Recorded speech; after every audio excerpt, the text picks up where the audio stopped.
Assalamualaikum warahmatullahi wabarakatuh. Kembali lagi bersama saya Miftah Huda dalam Bicara Bola. Pada kesempatan kali ini kita akan berbicara terkait Liga Premier League di pekan ke-10 atau ke-11 gitu, yaitu laga antara Derby Manchester. Ya, kita tahu bahwa kedua tim ini sekarang memiliki problem yang berbeda, di mana kalau kita bicara Manchester United, problemnya terlalu sama, yaitu siklus dari Ole Gunnar Solskjaer. Dimana kalau siklus dari Ole adalah Ole out, terus ada kemenangan bagi Ole stay, terus seperti itu. Nanti kekalahan, Ole out, kemenangan, Ole stay, seperti itu terus. Kalau dari Manchester City, problemnya adalah konsistensi dari tiap game per game, week per week. Sebenarnya tidak ada problem bermasalah untuk Manchester City, tapi di pertandingan sebelumnya kalah lawan Crystal Palace itu menjadi sebuah tamparan buat Pep Guardiola. Bermain di kandang sendiri, kena kartu merah, kalah lawan Crystal Palace. Tentunya itu menjadi motivasi tersendiri buat Manchester City untuk mendongkrak klasmen atau mendongkrak posisi Manchester City di klasmen Liga Inggris.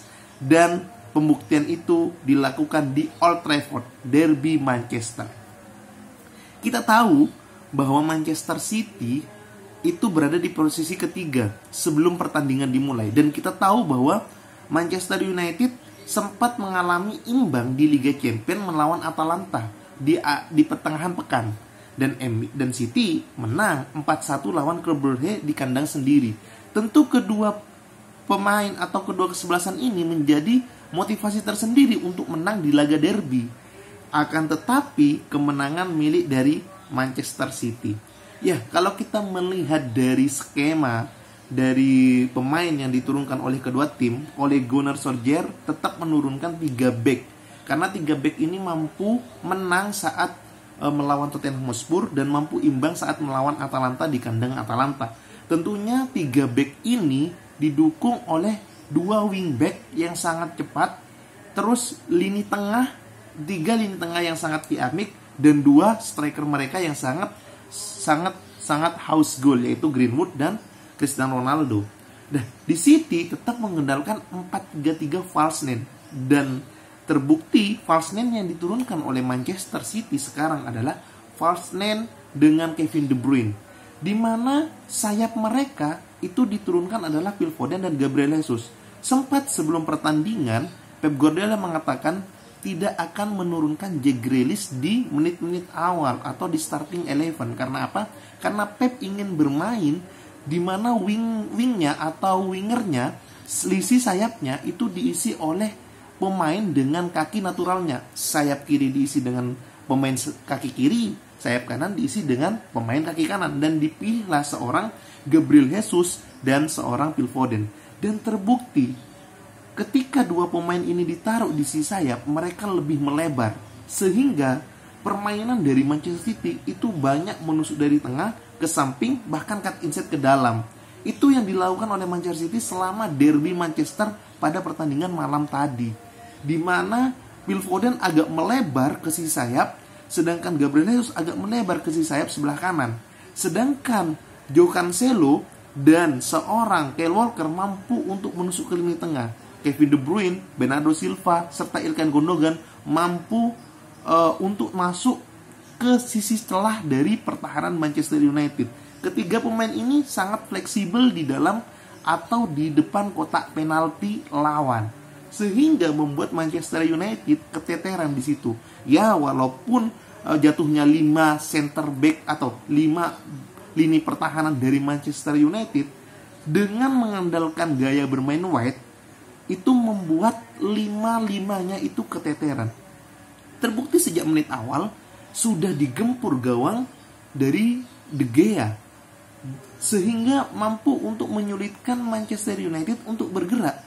Terlebih Manchester City menguasai pertandingan.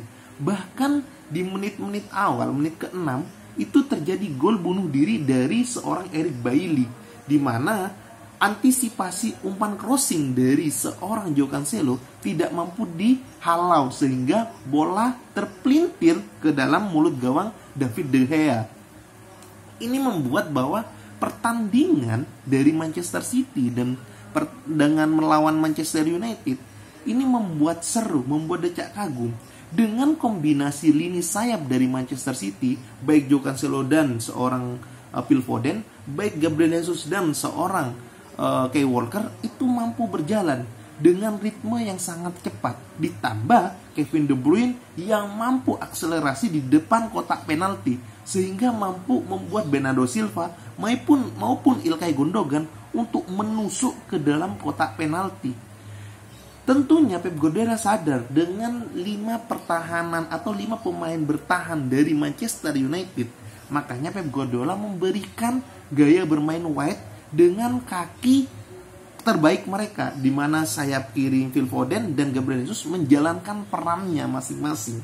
Terbukti lagi ketika di menit pertengahan babak pertama dibombardir pertahanan dari Manchester United, di mana tendangan dari Kevin De Bruyne yang mampu ditepis oleh Luke Shaw dan bola muntah mampu diselesaikan oleh Gabriel Jesus, namun De Gea, salah satu kiper menurut saya adalah kiper terbaik di Liga Inggris, menyelamatkan gawangnya. Bukan cuma di situ, umpan silang dari Bernardo Silva yang diteruskan oleh Kevin De Bruyne yang saya sangat appreciate bahwa ini akan terjadi gol, akan tetapi David De Gea menggagalkannya.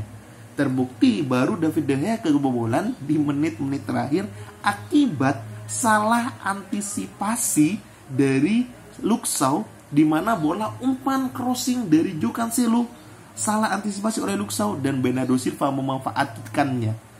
Dan gol ini merupakan menurut saya kesalahan dari Luke Shaw dan David De Gea karena tidak berkoordinasi sehingga mampu dimanfaatkan ruang sempit oleh Bernardo Silva untuk menciptakan gol.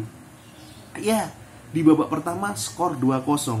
Tapi kalau seandainya kipernya bukan David De Gea, bisa jadi itu 4-5-0. Karena banyak gempuran yang dilakukan oleh Manchester City di babak pertama untuk kiper David De Gea di gawang Manchester United. Nah, sekarang kita beralih ke babak kedua. Babak kedua di mana Ole Gunnar Solskjaer menarik Eric Bailly dengan memainkan seorang Jadon Sancho sehingga beralihlah menjadi 4-2-3-1 seperti layaknya Manchester United pada umumnya.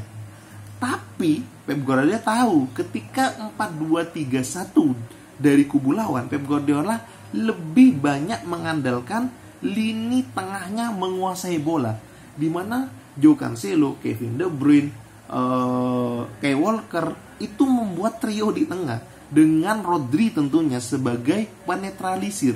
Sedangkan Bernardo dan seorang Ilkay Gundogan itu mampu fleksibel di depan Kevin De Bruyne.